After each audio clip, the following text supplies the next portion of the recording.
ഞാൻ കഴിഞ്ഞ ദിവസം ഞാനൊരു വീഡിയോ അപ്ലോഡ് ചെയ്ത് കഴിഞ്ഞപ്പോൾ അതിനകത്ത് ഒരാൾ ചോദിച്ചിട്ടുണ്ടായിരുന്നു ലഞ്ചിനൊക്കെയും കൊണ്ടുപോകാൻ വേണ്ടിയിട്ട് പറ്റിയ രാവിലെ പെട്ടെന്ന് റെഡി ആക്കിയിട്ട് എടുക്കാൻ വേണ്ടിയിട്ട് പറ്റിയ എന്തെങ്കിലും ഒരു കറിയുടെ റെസിപ്പി അപ്ലോഡ് ചെയ്യുന്നു. അപ്പോൾ ഞാൻ അവരുടെ അടുത്ത് ഞാൻ പറഞ്ഞിട്ടുണ്ടായിരുന്നു വഴുതനങ്ങയും കൊണ്ടുള്ള എന്തെങ്കിലും ഒരു റെസിപ്പി ചെയ്യാന്ന്. കാരണം വഴുതനങ്ങ എൻ്റെ ഫ്രിഡ്ജിൽ ഇരിക്കുന്നുണ്ടായിരുന്നു. പിന്നെ ഞാൻ നോക്കി കഴിയുമ്പോൾ വേറെയും കുറച്ച് വെജിറ്റബിൾസ് ഒക്കെ ഇരിക്കുന്നുണ്ടായിരുന്നു. അപ്പോൾ അതെല്ലാം കൂട്ടിയിട്ട് പ്രത്യേകിച്ച് പ്ലാനിങ് ഒന്നും ഇല്ലാണ്ട് പെട്ടെന്ന് തട്ടി കൂട്ടിയിട്ട് റെഡിയാക്കി എടുത്തേക്കുന്ന ഒരു കറിയാണിത്. പക്ഷെ തട്ടി കൂട്ടിയിട്ട് എടുത്തേക്കുന്ന ഒരു കറിയാണെങ്കിലും ഈ കറി ഞാൻ ഓൾറെഡി റെഡിയാക്കി വെച്ചിട്ടുണ്ട്. അപ്പോൾ കറി കഴിക്കാൻ വേണ്ടിയിട്ട് ശരിക്കും നല്ല ടേസ്റ്റാണ്. ചപ്പാത്തിയിലൂടെ കഴിച്ചാലെങ്കിൽ നല്ല അടിപൊളി ടേസ്റ്റ് ആയിരിക്കും. അപ്പോൾ നമുക്ക് നോക്കാം ഇതെന്നെ റെഡിയാക്കാം. ഇത് റെഡിയാക്കാൻ വേണ്ടിയിട്ട് ഞാനിവിടെ ഇതേപോലത്തെ ഒരു 4 വഴുതനങ്ങ എടുത്തിട്ടുണ്ട്, ഒരു വലിയ ഉരുളൻകിഴങ്ങ് എടുത്തിട്ടുണ്ട്, പിന്നെ ഇതേപോലത്തെ ഒരു ചെറിയ കഷ്ണം കോളിഫ്ലവർ എടുത്തിട്ടുണ്ട്. ഇപ്പോൾ എൻ്റെ ഫ്രിഡ്ജിലുണ്ടായിരുന്നതായിരുന്നു കോളിഫ്ലവർ. അപ്പോൾ അതുകൊണ്ടാണ് ഞാൻ കോളിഫ്ലവറും കൂടിയിട്ട് ചേർത്തത്. ഇപ്പോൾ നിങ്ങളുടെ അടുത്ത് കോളിഫ്ലവർ ഇല്ലയെന്ന് വെച്ചിട്ടുണ്ടെങ്കിൽ ഇപ്പോൾ നിങ്ങളുടെ അടുത്ത് ഇപ്പോൾ ബീൻസ് ഉണ്ടെന്ന് വെച്ചിട്ടുണ്ടെങ്കിൽ ബീൻസ് ചേർക്കുക, അല്ലെങ്കിൽ നിങ്ങൾക്ക് ഇഷ്ടമുള്ള വെജിറ്റബിൾസ് ഏതോ ഉള്ളതെന്ന് വെച്ചിട്ടുണ്ടെങ്കിൽ അത് ചേർക്കാം. പക്ഷേ ഉരുളൻകിഴങ്ങും ഈ വഴുതനങ്ങ എന്തായിരുന്നാലും ചേർക്കണം. അപ്പോൾ നിങ്ങൾക്ക് ഇഷ്ടമുള്ള വെജിറ്റബിൾസ് ഈ കോളിഫ്ലവറിന് പകരം വേറെ എന്തെങ്കിലും ചേർക്കാം. അത് ചേർക്കുമ്പോൾ ഒരുപാട് ചേർക്കണ്ട. അപ്പോൾ നമ്മുടെ മസാല അതിൻ്റെ കൂടെ കണ്ട് അത്രയ്ക്ക് കറക്റ്റായിട്ട് വരില്ലല്ലോ. അപ്പോൾ ഇതെല്ലാവരും ഒന്ന് ചെറുതായിട്ടൊന്ന് കട്ട് ചെയ്തിട്ട് എടുക്കണം. പിന്നെ ഇതേപോലത്തെ 2 തക്കാളി എടുത്തിട്ടുണ്ട്, പിന്നെ സവോള എടുത്തിട്ടുണ്ട്. സവോള ഞാനിവിടെ ഇതേപോലത്തെ ഒരു ചെറിയ സവോള എടുത്തിട്ടുണ്ട്, പിന്നെ ഒരു സവോളയുടെ പകുതി എടുത്തിട്ടുണ്ട്. ഇതൊക്കെ ഒരു ഏകദേശം അളവിൽ ചേർക്കാം. ഇത്രയ്ക്ക് കറക്റ്റ് ഇത്രയ്ക്ക് തന്നെ വേണമെന്നൊന്നുമില്ല.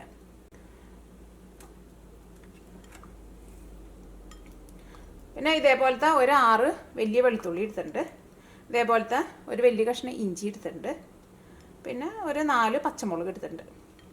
അപ്പോൾ ഇഞ്ചിയും വെളുത്തുള്ളിയും ഒന്ന് ചതച്ചിട്ട് എടുക്കണം, പച്ചമുളക് ഒന്ന് കീറിയിട്ട് ചേർക്കാം.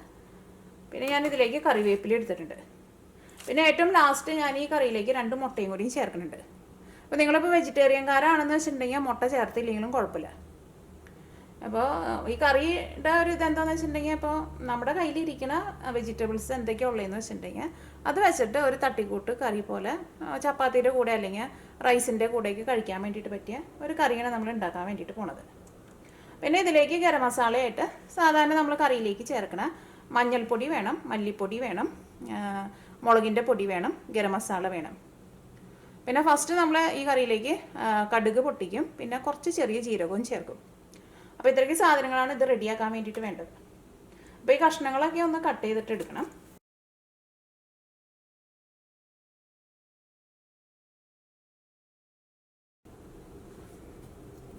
ഈ കോളിഫ്ലവർ ചേർക്കാം.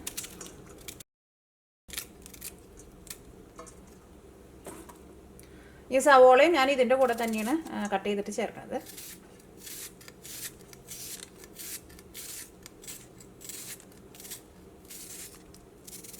സവോളയൊന്നും ഞാൻ സെപ്പറേറ്റ് വഴറ്റണില്ല. ഇഞ്ചിയും വെളുത്തുള്ളിയും പച്ചമുളകും മാത്രമേ സെപ്പറേറ്റ് വഴറ്റണുള്ളൂ. സവോളയൊക്കെ നമുക്ക് ഇതിൻ്റെ കൂടെ അങ്ങോട്ട് വേവിക്കാം.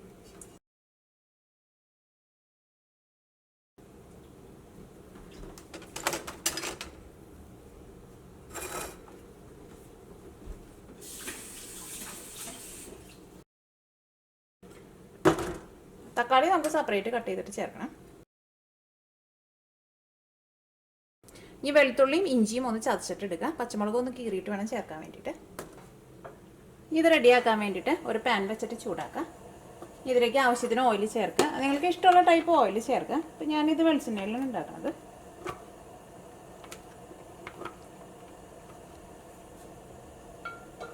ഇത് വെളിച്ചെണ്ണയുണ്ടോ ഞാൻ ചേർക്കുന്നത്. ഇവിടെ ഇപ്പോൾ തണുപ്പായതുകൊണ്ട് വെളിച്ചെണ്ണയ്ക്ക് ഇങ്ങനെ കട്ട പിടിച്ച പോലെയാണ് ഇരിക്കുന്നത്. അപ്പോൾ വെളിച്ചെണ്ണ നന്നായിട്ട് ചൂടായിട്ടുണ്ട്. ഇനി ഇതിലേക്ക് കടുക് ചേർക്കാം. ഞാനിതിലേക്ക് ഒരു 1/2 ടേബിൾ സ്പൂണിൻ്റെ അടുത്ത് കടുക് ചേർത്തിട്ടുണ്ട്. കാരണം കടുക് ഇപ്പോൾ കറിയിൽ കുറച്ച് കൂടിയാലും കുറഞ്ഞാലും കുഴപ്പമില്ല. അതിപ്പോൾ കടുക് ഇഷ്ടമില്ലാത്തവരുണ്ടെന്ന് വെച്ചിട്ടുണ്ടെങ്കിൽ കടുക് വളരെ കുറച്ച് ചേർത്താൽ മതി. ഇനി കടുക് ഒന്ന് പൊട്ടണം. കടുക് പൊട്ടിയിട്ട് കരിയാൻ വേണ്ടിയിട്ട് നിൽക്കണ്ട. ഇതിലേക്ക് ഒരു 1/4 ടേബിൾ സ്പൂൺ ചെറിയ ജീരകം ചേർക്കാം. ജീരകം കരിഞ്ഞു പോരുത്. ജീരകം ചേർത്ത വഴിക്ക് തന്നെ ഇതിലേക്ക് നമ്മളെ ചതച്ച് വെച്ചേക്കുന്ന ഇഞ്ചി വെളുത്തുള്ളിയും കറിവേപ്പിലയും പച്ചമുളകും ചേർക്കാം.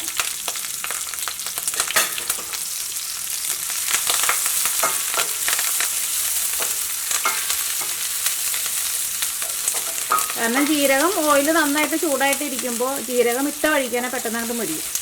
അപ്പോൾ നിങ്ങൾ അടുത്ത് തന്നെ റെഡി ആക്കിയിട്ട് വയ്ക്കുക ഇഞ്ചിയും വെളുത്തുള്ളിയൊക്കെ. അപ്പോൾ ഇത് മൊരിഞ്ഞ് ചെറുതായിട്ടൊരു ഗോൾഡൻ കളറായിട്ടുണ്ട്. നന്നായിട്ട് അങ്ങോട്ട് മൊരിയാൻ വേണ്ടിയിട്ട് നിൽക്കണ്ട.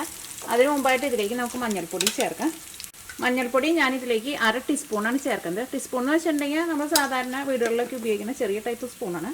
ടേബിൾ സ്പൂൺ എന്ന് വെച്ചിട്ടുണ്ടെങ്കിൽ നമ്മൾ വീട്ടിലേക്ക് സാധാരണ കഞ്ഞിക്ക് കുടിക്കാൻ വേണ്ടിയിട്ട് എടുക്കുന്ന സ്പൂണാണ് ടേബിൾ സ്പൂണ്.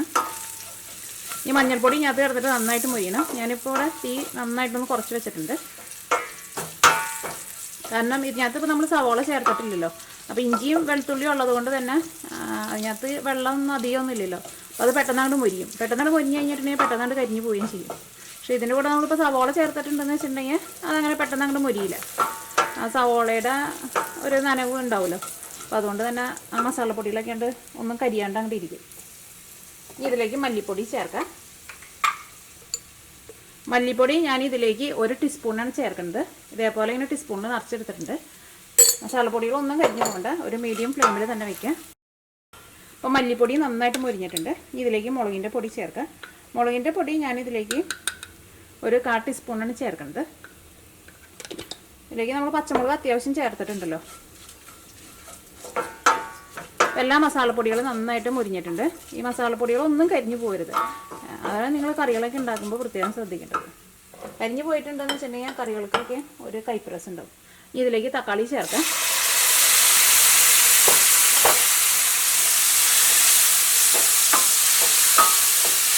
ഈ തക്കാളി ചേർത്ത വഴിക്ക് തന്നെ ഇതിലേക്ക് നിങ്ങൾ ഉപ്പ് ചേർക്കുക. ഉപ്പ് ചേർത്തിട്ടുണ്ടെങ്കിൽ ഈ തക്കാളിയുടെ ഉള്ളിലുള്ള വെള്ളമൊക്കെയാണ് പെട്ടെന്ന് പുറത്തേക്ക് വരികയും ചെയ്യും.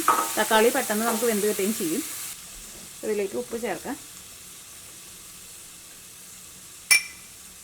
ഇനി തീ പതുക്കെ ഒന്ന് കൂട്ടി വയ്ക്കുക.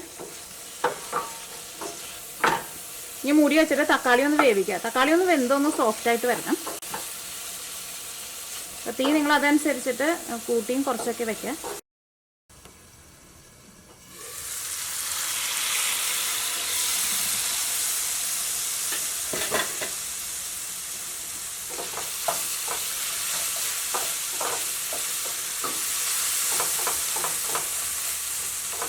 ഇപ്പോൾ തക്കാളിക്ക് വെന്തൊന്ന് സോഫ്റ്റ് ആയിട്ടുണ്ട്. ഇത് നല്ല പേസ്റ്റ് പോലെ ആവാൻ വേണ്ടിയിട്ട് നിൽക്കണ്ട. ഇനി ഇതിലേക്ക് നമ്മൾ ഈ കഷ്ണങ്ങളെല്ലാം കൂടി ചേർത്തിട്ട് വേവിക്കുമല്ലോ.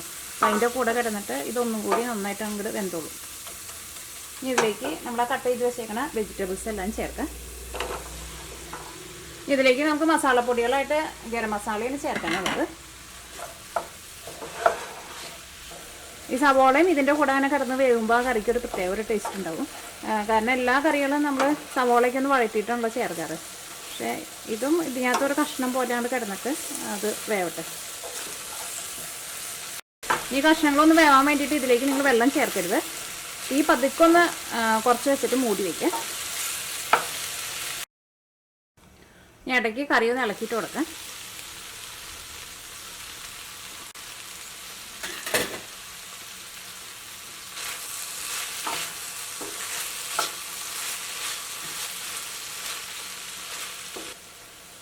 ഇനി നിങ്ങൾ കറിയുടെ ടേസ്റ്റ് നോക്കിയിട്ട് കറിയിലേക്ക് ഉപ്പ് വേണമെന്നുണ്ടെങ്കിൽ അതനുസരിച്ചിട്ട് ഉപ്പ് ചേർക്കാം.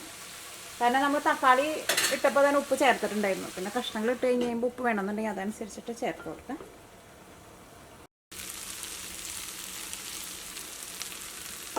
അപ്പോൾ ഇതിനകത്തെ കഷ്ണങ്ങളൊക്കെ നന്നായിട്ട് വെന്തിട്ടുണ്ട്.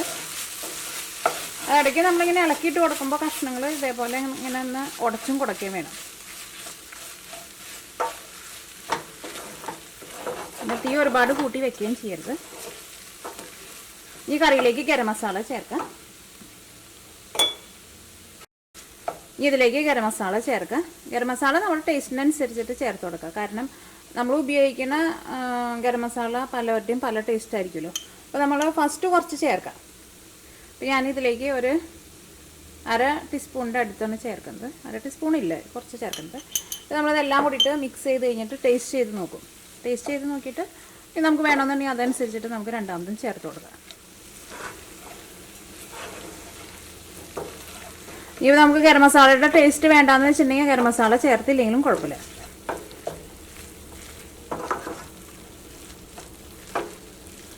അപ്പോൾ നമ്മുടെ കറി റെഡി ആയിട്ടുണ്ട്. ഇനി ഇതിലേക്ക് മുട്ട വേണമെന്നുള്ളവർക്ക് മാത്രം ലാസ്റ്റ് മുട്ട ഇതിനകത്തേക്ക് ഒന്ന് പൊട്ടിച്ചിട്ട് ഒന്ന് നമ്മൾ കൊത്തി പൊരിച്ചിട്ട് എടുക്കണ പോലെ ഇതിൻ്റെ കൂടെ ഇട്ടിട്ട് ഒന്ന് കൊത്തി പൊരിച്ചിട്ട് എടുക്കുക. അപ്പോൾ ചപ്പാത്തിയുടെ കൂടെ കഴിക്കുമ്പോഴേക്കും നല്ല ടേസ്റ്റ് ആയിരിക്കും. അത് മുട്ട ഇഷ്ടമുള്ളവർ മാത്രം ചേർത്താൽ മതി, അല്ലെങ്കിൽ ഇത്രയ്ക്കും വെച്ചിട്ട് കറി സ്റ്റോപ്പ് ചെയ്യുക. അപ്പോൾ മുട്ട ചേർക്കണമെന്ന് വെച്ചിട്ടുണ്ടെങ്കിൽ ഇതേപോലെ കറിയൊക്കെ ഒന്ന് സൈഡിലേക്ക് നീക്കുക. പിന്നെ സെൻറ്ററിൽ കുറച്ച് ഓയിലൊന്ന് ഒഴിച്ചു കൊടുക്കുക. ഇതിലേക്ക് മുട്ട ചേർക്കാം.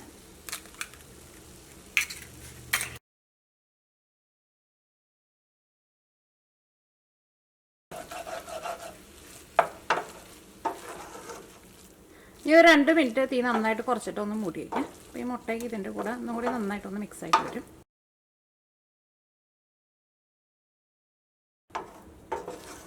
അപ്പോൾ ഈ കറി ചപ്പാത്തിയുടെ കൂടെ കഴിക്കാനൊക്കെ നല്ലൊരു അടിപൊളി കോമ്പിനേഷനാണ്. അല്ലെങ്കിൽ റൈസിൻ്റെ കൂടെ കഴിക്കാനായിരുന്നാലും നല്ല ടേസ്റ്റ് ഉണ്ടാവും. ഇനി തീ ഓഫ് ചെയ്യാം.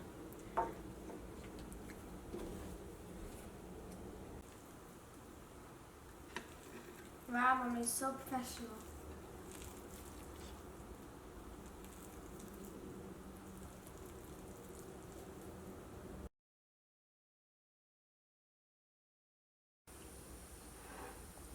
അപ്പോൾ നമ്മുടെ കറി റെഡി ആയിട്ടുണ്ട്. അപ്പോൾ നിങ്ങളെല്ലാവരും ട്രൈ ചെയ്ത് നോക്കാം. നിങ്ങൾക്ക് എല്ലാവർക്കും നല്ല ഇഷ്ടമാവും.